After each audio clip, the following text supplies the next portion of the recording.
Olá, no Alesp em Pauta de hoje vamos falar sobre a Semana Nacional da Tontura e do dia 22 de abril, que é o Dia Nacional da Tontura. Para essa conversa eu recebo o Dr. Ítalo Medeiros, que é otorrinolaringologista da Associação Brasileira de Otorrinolaringologia e Cirurgia Cérvico-Facial. Seja bem-vindo, doutor. Muito obrigado.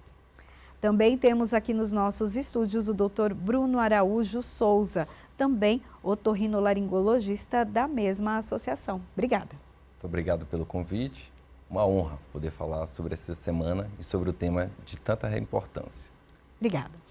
Bom, vamos falar um pouquinho então sobre essa semana. Por que a gente tem uma semana para falar sobre tontura?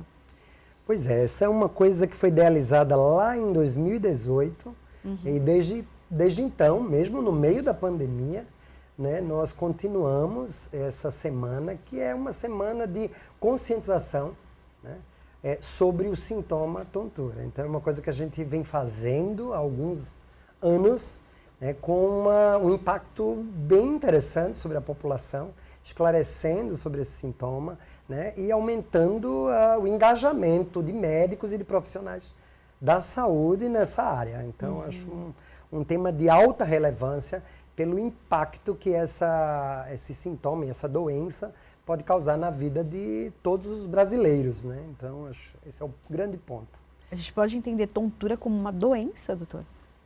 Podemos entender tontura como um sintoma. Sendo um sintoma, a gente pode ter diversas causas. E cada causa, ela precisa ser investigada por uma equipe médica, para, com um diagnóstico, a gente saber o melhor tratamento. E daí a gente melhorar os sintomas do paciente. Quais são as principais doenças, então, doutor Ítalo, que podem causar essa tontura? Nós temos uma gama muito grande de doenças que podem causar tonturas e vertigens. A gente pode até depois, né, diferenciar um pouquinho elas. Mas já explica pra gente qual é a diferença. Tontura é qualquer perturbação, né, da estabilidade corporal, é uma percepção, né, de uma perturbação da estabilidade corporal sem uma autopercepção de movimento. Já a vertigem, né, é uma autopercepção, né, distorcida do equilíbrio exatamente por uma percepção de movimento. É como se o paciente percebesse que as coisas rodam, que as coisas estão indo para frente e para trás. Então, na vertigem, o paciente experimenta a sensação de movimento, né, no desequilíbrio dele. Já na tontura, não. A tontura é tudo que não está associado com movimento. Então, uma instabilidade, uma sensação de flutuação. E como o Bruno falou, ambas, né, são sintomas.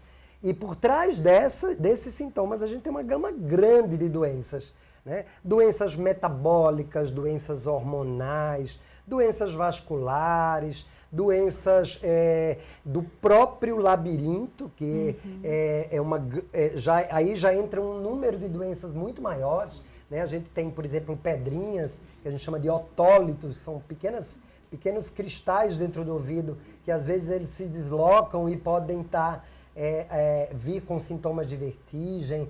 Existe uma doença, por exemplo, chamada de doença de Meniere, né, onde o paciente tem a vertigem associada a uma pressão na orelha, uma surdez transitória e um apito, né, no mesmo tempo. Então tem uma gama grande de doenças que podem se apresentar como tontura ou vertigem. Aí o que o senhor comentou é o labirintite, ou não?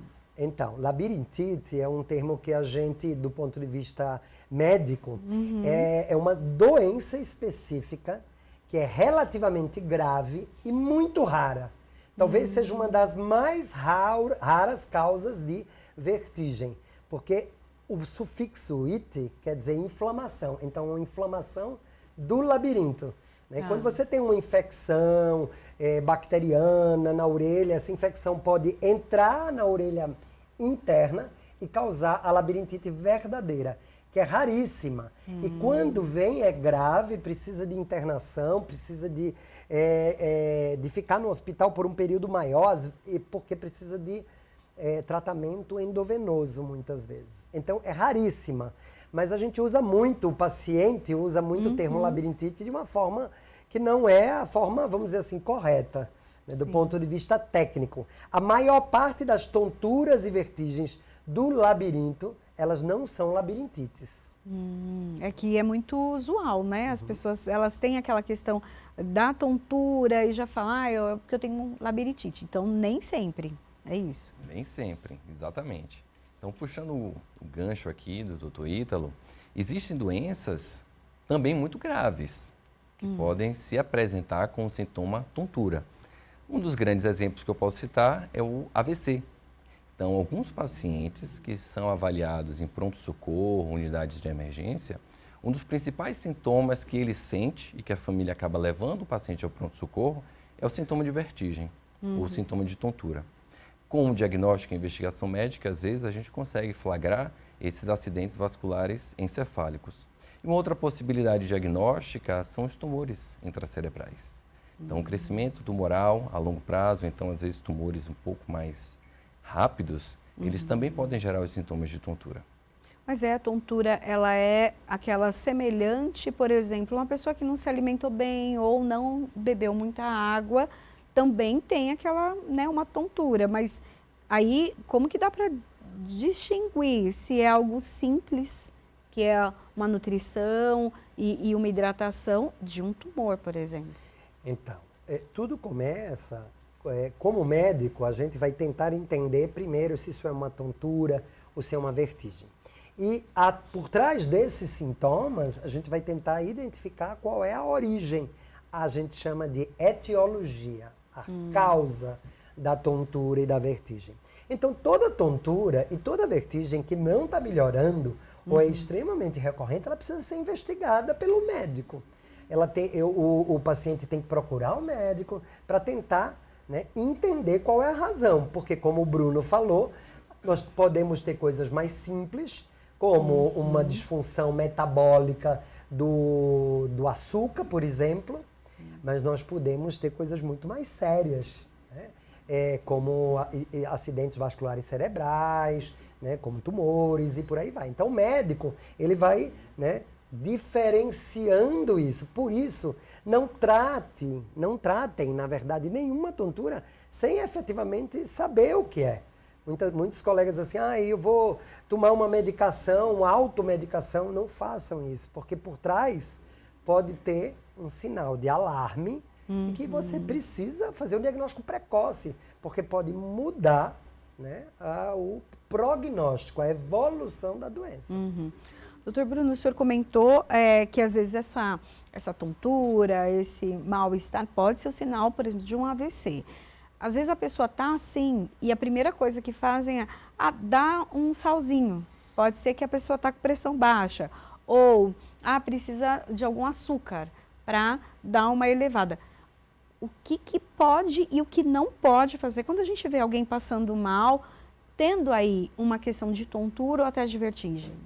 Bom, o mais importante de tudo é interessante que se faça uma avaliação médica. Eu sei que todo mundo quer ajudar alguém sempre no primeiro momento, mas a partir da circunstância em que a gente não sabe de fato o que está acontecendo, a gente pode gerar um dano muito maior do que a boa intenção de ajudar. Então, eu sei que existe popularmente a impressão de que colocar um sal na boca, dar um copo de açúcar, ela pode ajudar. Mas, na maioria das vezes, o que acaba acontecendo é que os pacientes eles deixam de procurar ajuda médica, porque, de alguma forma, aquele copo com água, aquele copo com açúcar, ele aliviou momentaneamente aquele sintoma dele. E aí a gente encontra um paciente, semanas, às vezes, dias ou até horas depois, com sintomas e sinais muito mais graves e que podem gerar, inclusive, o risco de óbito. Sal, pode dar? É melhor evitar. Porque se for uma pressão alta, né? Exatamente. Se o paciente tiver, né, acabando de ter uma AVC, por exemplo, você pode, né, modificar o índice, a pressão arterial e trazer prejuízo para o paciente. Então, a melhor coisa é entender realmente o que está acontecendo. E tem uma coisa, Priscila, que a gente sempre coloca, que são as red flags, são as bandeiras vermelhas da tontura, né? E da vertigem. Por exemplo, uma vertigem rodando, que dura mais que 24 horas, né? Necessita de uma avaliação médica. E não dá para deixar para a semana que vem, para quando tiver oportunidade. Não. É ir, né, assim que perceber essa coisa. Porque exatamente é nesse grupo de sintomas que a gente pode estar diante de coisas mais graves. Então, além da vertigem que dura mais que 24 horas, dores de cabeça intensa, qualquer sintoma neurológico associado, né? Porque é visual, por exemplo, diplopia, que é a visão dupla, alguma alteração de força, alguma alteração de articulação da voz, da palavra, qualquer coisa que seja neurológica, né? E esteja associada ao episódio de tontura e vertigem, levanta uma bandeira vermelha para buscar uma ajuda médica. Então, não é bom ficar esperando. Vá no pronto-socorro, faça uma primeira avaliação, descarte coisas mais graves e aí depois você pode continuar o seu acompanhamento com o médico, com consulta marcada e por aí vai. Doutor Bruno, em alguma situação, uma tontura é normal? Por exemplo, a gente vê gestante, que às vezes tem uma tonturinha, ou às vezes você está sentado e levantou rápido, dá aquela tontura. É normal? Bom, existem situações e circunstâncias onde é mais propenso os pacientes sentirem tontura. Então, no ambiente, para alguns pacientes, por exemplo, um dia muito quente, esse período de onda de calor, ambiente abafado, o paciente pode sentir alguma coisa no sentido de instabilidade, pacientes ou pessoas que estão em situação de estresse, muito nervosas. Então, essas pessoas, elas já experimentam e sabem as reações do seu corpo diante de situações que são corriqueiras ou são situações bastante específicas. Mas quando a gente fala de momentos um pouco diferentes desse, é interessante que o paciente comece a ter a percepção de que aquilo está saindo do seu controle ou do seu habitual. Então é daí, e habitualmente já é de característica das pessoas, procurarem auxílio médico para entenderem melhor aquilo que ele está sentindo, investigar, saber se isso pode denotar alguma doença muito mais grave e poder ficar mais aliviado de que aquele sintoma pode ou não representar uma doença que ele consegue controlar no dia a dia, tá? Ou então realmente pode ser o sinônimo de algumas doenças muito mais graves. A questão da alimentação e da hidratação Perfeito, podem exatamente. também dar essa tontura. Sim. E daí, nesse caso, dando ali água ou tomando, ingerindo água ou parar de me alimentar direitinho, isso volta ao normal? Exatamente. Vê, o que acontece é o seguinte, né? O metabolismo é importante para o funcionamento do labirinto, da visão, de toda a estrutura muscular, do pescoço. Então, uma boa alimentação, uma boa hidratação é fundamental para o funcionamento das estruturas de equilíbrio, da visão, do nosso labirinto, que é um dos mais importantes estruturas que está associada ao nosso equilíbrio, né? O pescoço, a força muscular. Então, a alimentação, quando ela está inadequada, você faz muita privação, você abusa muito de açúcares, por exemplo, né? Você abusa de xantinas, que é o café, o chá, o chocolate. Quando você tem essas pequenas transgressões, ou muitas vezes maiores transgressões, obviamente que essas estruturas de equilíbrio elas vão estar, né, vão ser impactadas por essas questões. E a tontura vem exatamente por conta desse desequilíbrio, né, metabólico, por exemplo, hormonal, por exemplo. Então, é fundamental, porque quando você diz assim, mas é simplesmente o metabolismo, a alimentação, sim, mas é porque isso influi nas estruturas de equilíbrio. Então, em última análise, isso também, né, é importante, é fundamental, porque existem as doenças do labirinto metabólicas, hormonais, como os hormônios sexuais secundários na mulher, né, como a tireoide. Tudo isso influi muito nas estruturas de equilíbrio. E saber, né? E a tontura ou a vertigem pode ser um sinalzinho de alerta que alguma coisa está saindo do lugar. Então você tem uma tontura, você comeu, ela não se repetiu, ela melhorou rapidamente, ela nunca mais apareceu, talvez possa ser por isso. Não, mas ela volta, ela se repete, né? Nesse caso, eu acho que vale a pena, né, fazer uns exames de sangue, procurar seu médico para tentar estabelecer o que está errado. Até dentro desse assunto, doutor Bruno, a dieta, quem está em dieta, ou dieta restritiva ou com uso de medicação, pode acabar, né, tendo uma tontura, alguns momentos, né? Pode sim, tá?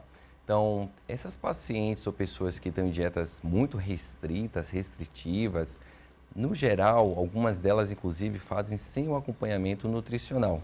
Então, elas, por conta própria, acabam estabelecendo a quantidade de alimentos que elas vão ingerir naquele dia. E, obviamente, qualquer corpo, qualquer ser humano precisa de combustível para funcionar. Então, ele precisa de nutrientes. E o nosso sistema do equilíbrio, o sistema do labirinto, ele é um sistema que precisa, de fato, o tempo todo, ele precisa receber nutrientes para o seu pleno funcionamento. Então, as pessoas que se submetem a dietas muito restritas, elas podem experimentar, sim, os sintomas de tontura. Pacientes, inclusive, que estão em uso de algum medicamento, e esse medicamento não foi prescrito por algum médico, foi feito de forma de automedicação, esses pacientes podem experimentar como efeito colateral os sintomas de tontura. Mas um dos pontos mais importantes que eu queria também poder frisar aqui é que não só o sintoma de tontura precisa ser um sintoma que a gente deva trabalhar melhor no diagnóstico, mas também levar em consideração que a tontura ela pode gerar quedas. Então, as quedas, como consequência, como resultado de um sintoma de tontura, ela acaba gerando um aumento muito de morbidade, um aumento muito grande nos efeitos deletérios de uma queda, como fratura, como perda da independência no dia a dia, da autonomia. Então, tontura e queda, a gente tem que ficar sempre atento. Atividade física ou excesso dela pode também dar ali um colapso no organismo a ponto da pessoa ter situações de tontura? Existe uma homeostase, um equilíbrio. Se você faz um overtraining, faz muita atividade física e você está mal nutrido, obviamente vai faltar energia para esse sistema de estabilidade se compensar. Então, sim, se você faz um número de atividade, né, regular, com uma boa alimentação, um bom sono, uma boa hidratação, pouco provável que a gente tenha qualquer sintoma decorrente disso. Então, tudo, na verdade, dentro do nosso equilíbrio, de um modo geral, Priscila, existe uma homeostase. A gente fala de homeostase, que é um conceito que a gente usa muito na medicina, que é o equilíbrio entre a demanda e a oferta.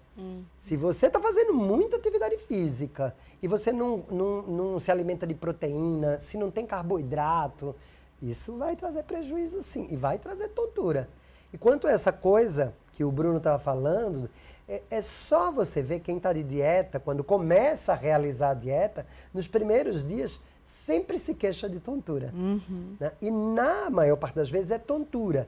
Não é uma vertigem, não são as coisas rodando, aquela sensação que você está com tudo ao seu redor rodando. É mais uma sensação de uma instabilidade, uma flutuação, como se você estivesse pisando em algodão, num sofá. É aquele tilt que demora segundos e que já melhora.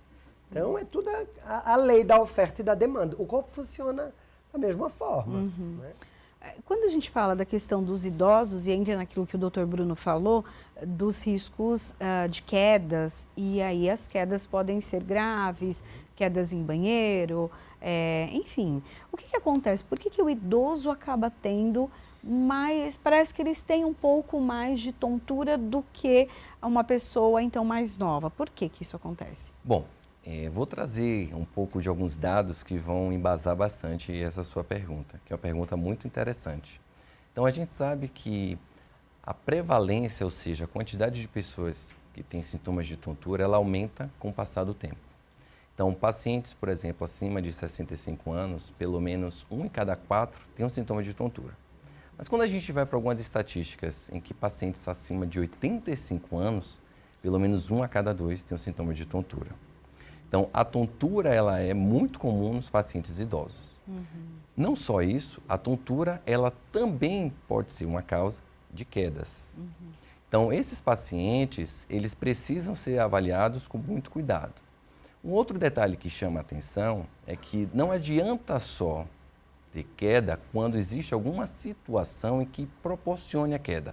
Um escorregão, um tropeço, mas também o paciente ele precisa estar com suas estratégias para evitar a queda em dias. Então, a gente aprende a andar caindo.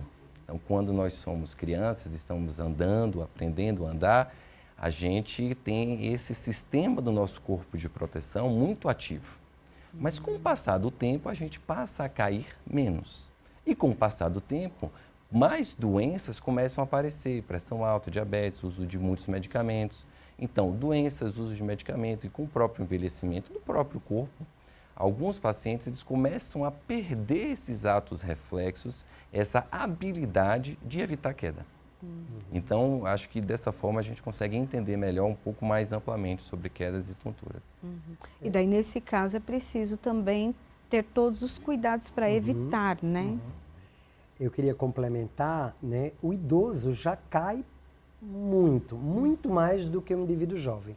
Porque com a idade, todas as estruturas de equilíbrio, a visão, o pescoço, as articulações, né? O nosso labirinto, que é o maior sensor de movimento que nós temos, né? Com o passar da idade, eles vão envelhecendo naturalmente. Um envelhecimento normal dessas estruturas. A gente chama isso de senescência, que é o envelhecimento fisiológico, natural.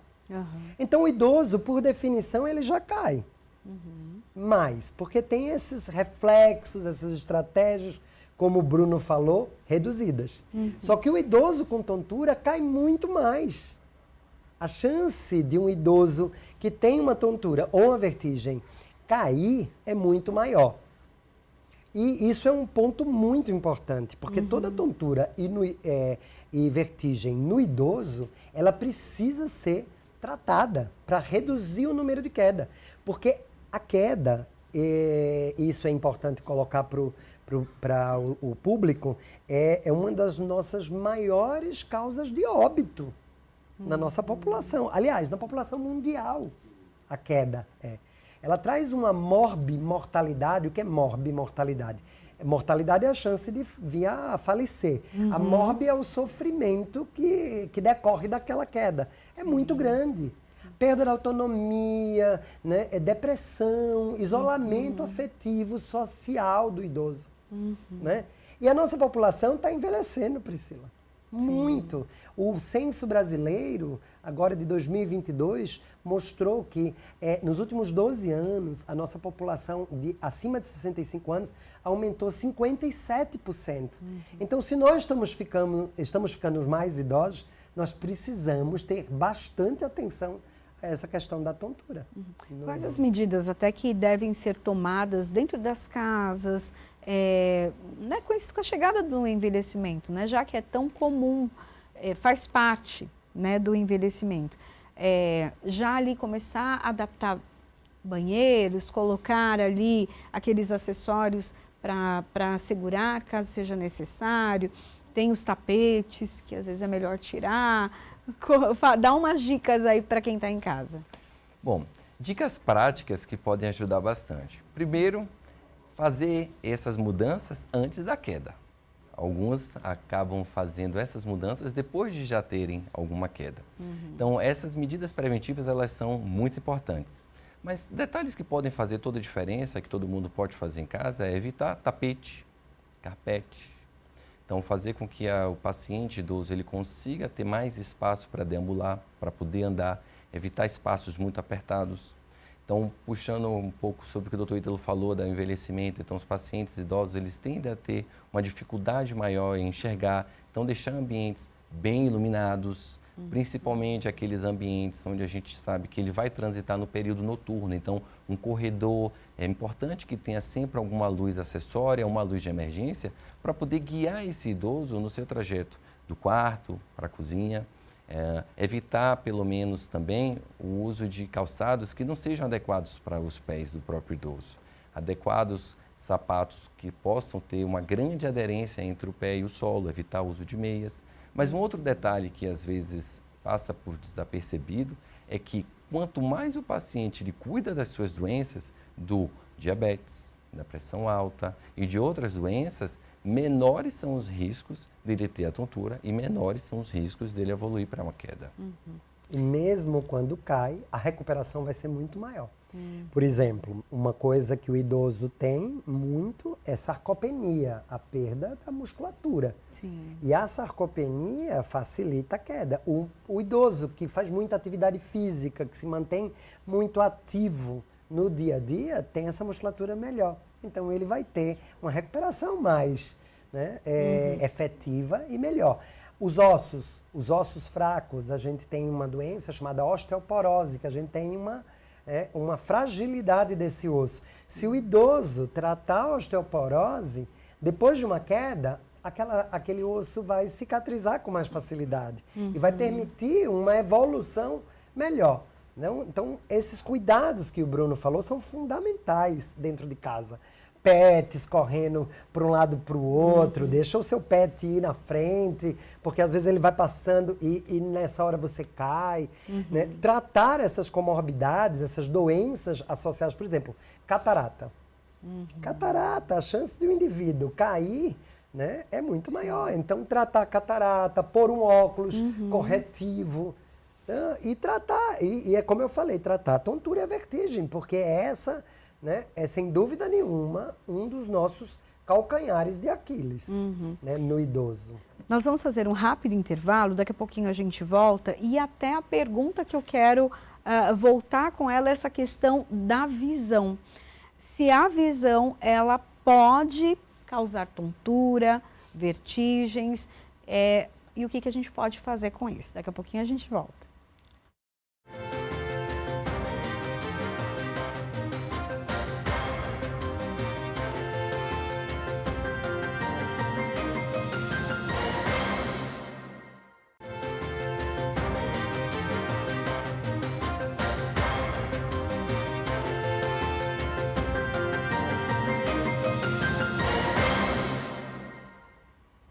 Estamos de volta com a LESP em pauta. Hoje o assunto por aqui é a Semana Nacional de Tontura e também o Dia Nacional da Tontura, que é 22 de abril. Aqui na nossa conversa eu tenho o Dr. Ítalo Medeiros, otorrinolaringologista, e também o Dr. Bruno Araújo Souza. Os dois, né, são da Associação Brasileira de Otorrinolaringologia e Cirurgia Cérvico-Facial.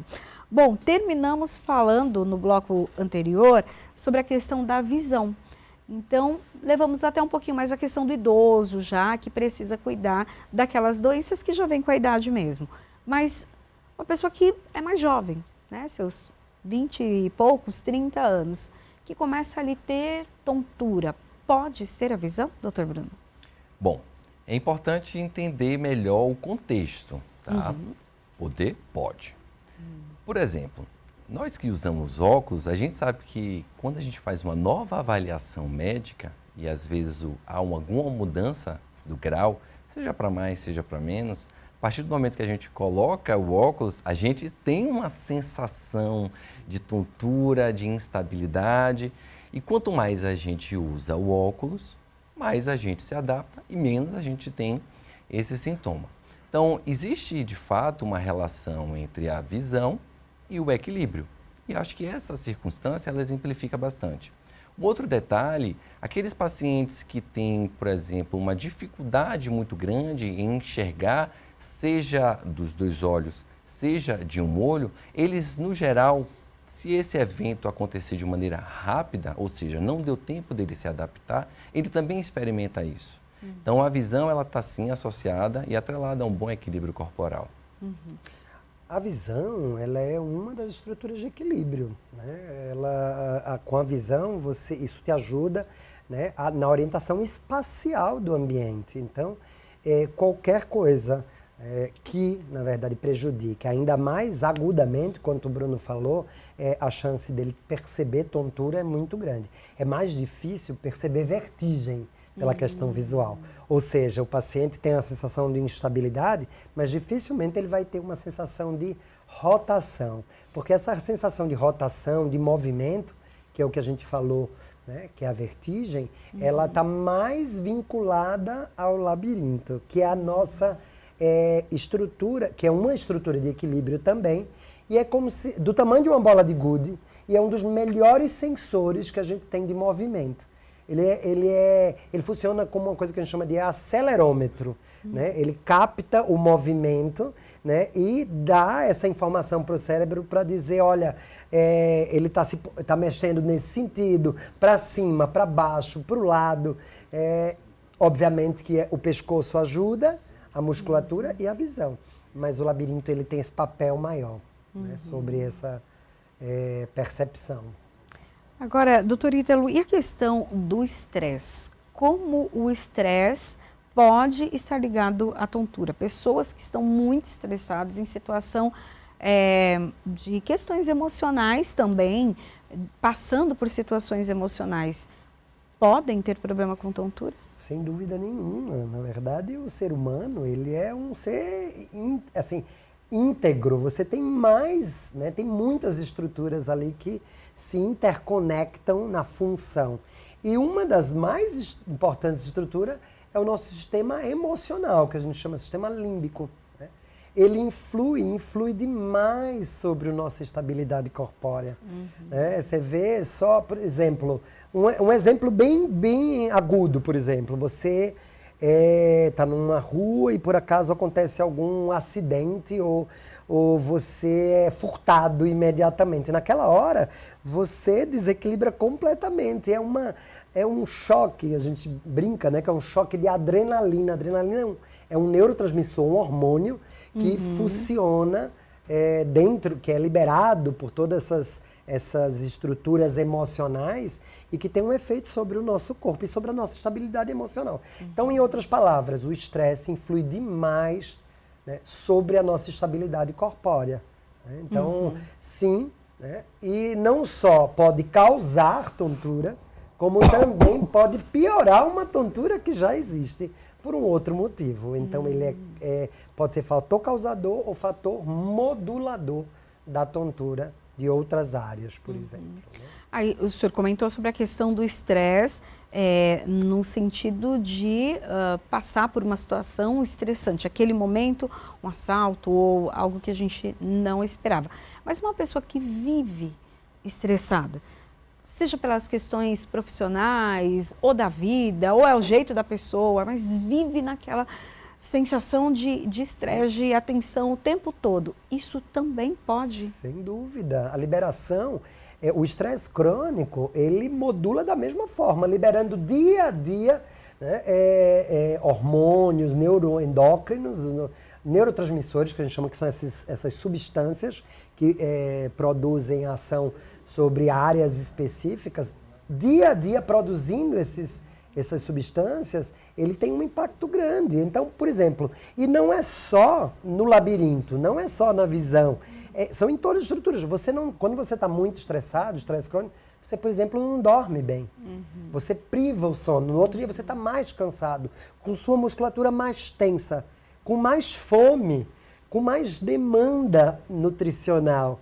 E tudo isso vai, dia a dia, impactando sobre a sua estabilidade corpórea. Então, sim, não é só o quadro agudo. Todas as doenças emocionais, de um modo geral, ansiedade, depressão, né, TOC, que são os transtornos de obsessão-compulsão, todas essas doenças de saúde mental, né, elas podem ter impacto sobre o nosso equilíbrio. Doutor Bruno, se a questão da tontura está ligada ao equilíbrio do corpo, a parte óssea também pode, se por exemplo a pessoa está com a coluna ali desajustada, tem enfim, né, alguma dor óssea, pode também causar tontura? Bom, sim, exatamente. Então, os pacientes idosos, eles tendem a ter uma fragilidade óssea. Então, alguns ossos, inclusive, são chamados de osteopenia, alguns outros de osteoporose. Quando a gente fala, por exemplo, de pacientes que têm alterações ósseas de membros inferiores, então um osso um pouco mais poroso, um osso que não está tão firme, esses pacientes eles podem experimentar fraqueza, por exemplo, nos membros inferiores.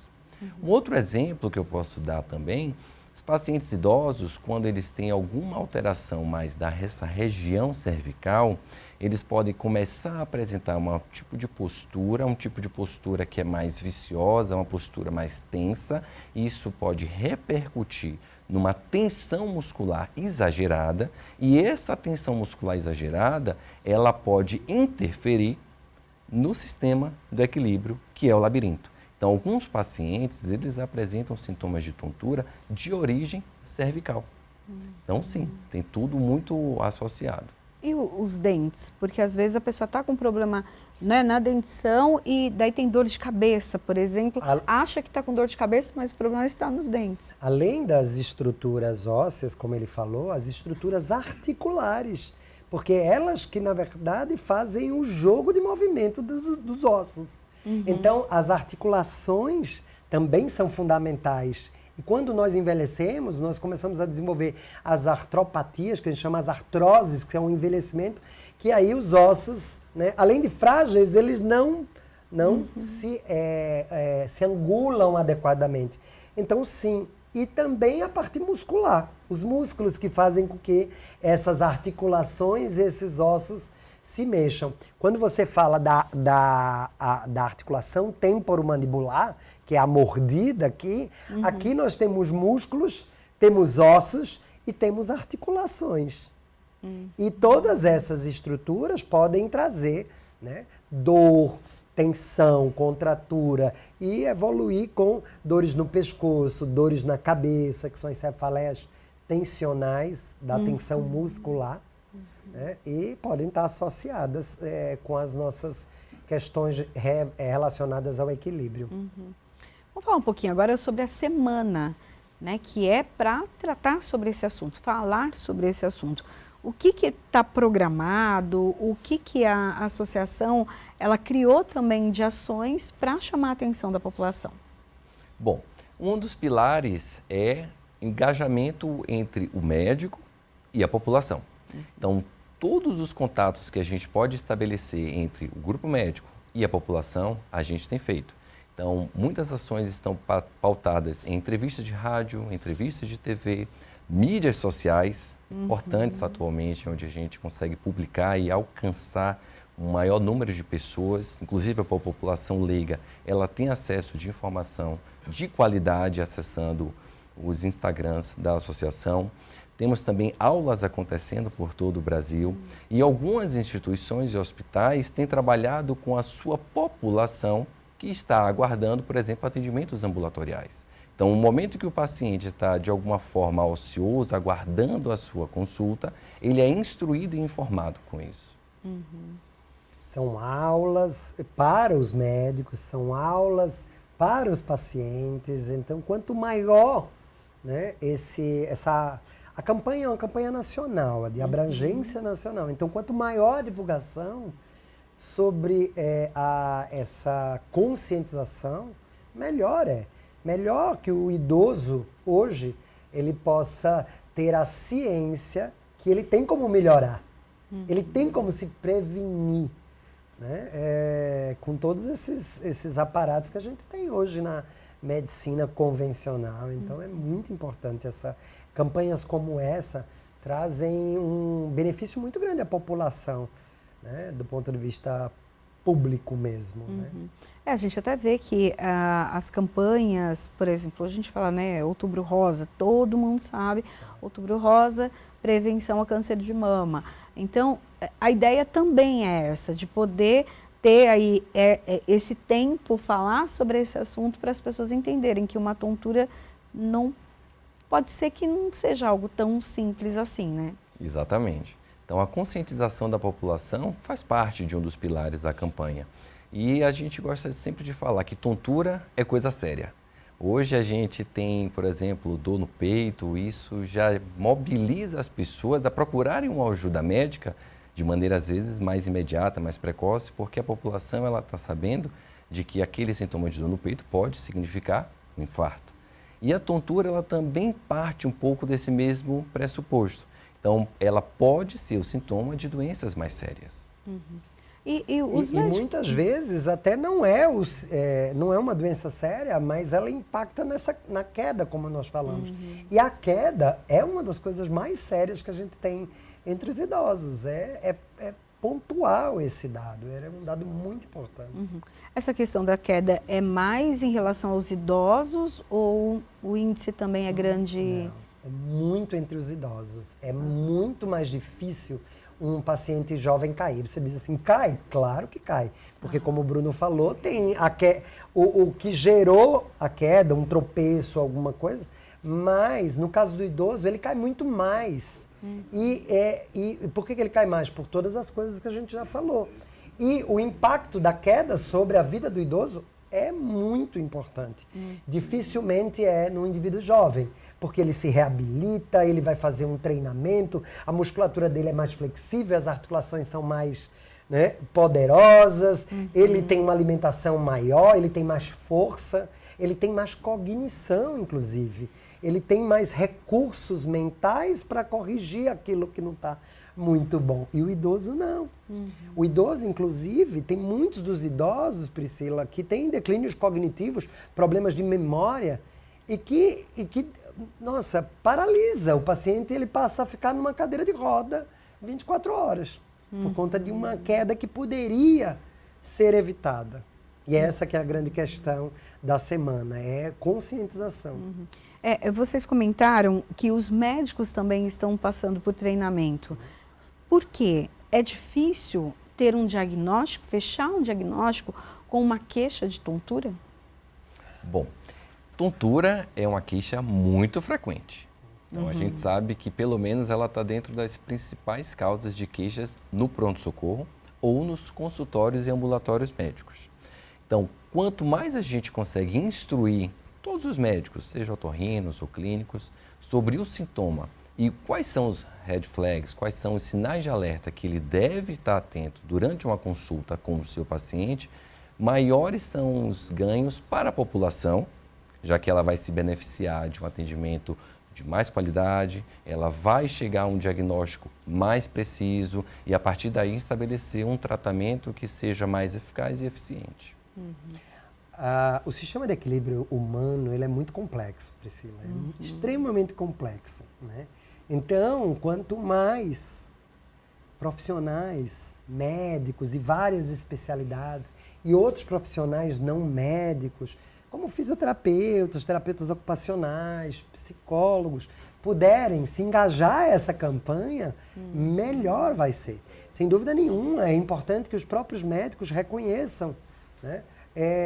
E nós sabemos a dificuldade, muitas vezes, de fazer alguns diagnósticos na área da tontura e da vertigem. Porque os diagnósticos são muitos. São muitas coisas que podem dar tontura e vertigem. E você pontuar exatamente o que está dando, às vezes tem um caminho de investigação, mas que é importante não se desistir. Até você citou psicólogo. Então, assim, tendo um caso de tontura, de vertigem, a ideia inicial, procurar um clínico geral ou já procura ali um especialista, qual especialista seria, ou até falar com o seu próprio psicólogo que você está sentindo aquilo, também é importante, ele vai conseguir te dar pelo menos um direcionamento? Sim, eu acho o mais importante, Priscila, uma tontura e uma vertigem que não está melhorando, efetivamente é procurar um médico, né? Tem que ser um médico que vá fazer essa avaliação. Por quê? Por mais, né, que o psicólogo esteja na sua área de atuação, ele não vai ter consciência de todos os diagnósticos diferenciais que podem estar incluídos ali. E muitas vezes, por exemplo, um profissional que não é médico, ele não pode ter a ciência, por exemplo, que aquilo ele está fazendo um acidente vascular cerebral. Então, acho que num primeiro momento, procura um médico. E sim, essa gama de profissionais da saúde são fundamentais para todo o suporte que esse paciente vai ter. Mas não necessariamente num primeiro momento. Porque você pode, né, falar com uma pessoa e dizer assim, olha, eu acho que vai passar. E às vezes é um AVC. E às vezes não passa. Mas se ele tivesse feito uma medicação, vamos dizer assim, nas primeiras horas, ele podia ter prevenido alguma coisa um pouco mais grave. Então, a gente tem que ter um pouquinho de cuidado nesse sentido. Né? Que, como a gente até comentou, né, que as questões emocionais, as doenças mentais, elas podem trazer também essa questão. Um psicólogo, ele pode ter uma queixa, receber uma queixa dessa, mas a indicação procure um médico. E seria o clínico, ou não? Veja, na verdade, dentro da medicina, existem os clínicos, eles podem dar um primeiro atendimento, muitas vezes podem resolver ali, né? É um paciente que é diabético, que está descompensado, ele fez uma avaliação, né? Corrigiu aquilo, né? Então, acho que o clínico, ele sempre, né, ele permeia toda essa primeira avaliação. Agora, se a gente for pensar especificamente na tontura e na vertigem, a especialidade que mais conduz, né, as tonturas e as vertigens no Brasil é a otorrinolaringologia. A neurologia também tem um papel bem importante é uma especialidade que também trabalha sobre a área das tonturas e das vertigens. Só que mais ou menos 80% das tonturas, elas têm alguma coisa, das vertigens principalmente, que são as que rodam, tem alguma coisa a ver com labirinto. Então eu diria assim, um clínico, um otorrino, laringologista ou um neurologista, eles seriam as 3 especialidades, né, que eu indicaria que um paciente procurasse no primeiro momento. Doutor Bruno, e até um paciente chegando então no seu consultório, passando essas informações, em que momento o senhor olha e fala, não, eu preciso encaminhar até para um neurologista, porque de repente pode ser uma doença mais grave, pode ser um câncer, por exemplo, um tumor. Bom, a principal ferramenta que a gente tem no consultório de avaliação dos pacientes com tontura é o exame clínico, é a conversa, é entender aquele sintoma e entender também o que é que gera aquele sintoma, o que está associado àquele sintoma, quais são as repercussões ou outros sintomas associados àquele sintoma. Partindo daí, a gente consegue já ter pelo menos algumas possibilidades diagnósticas.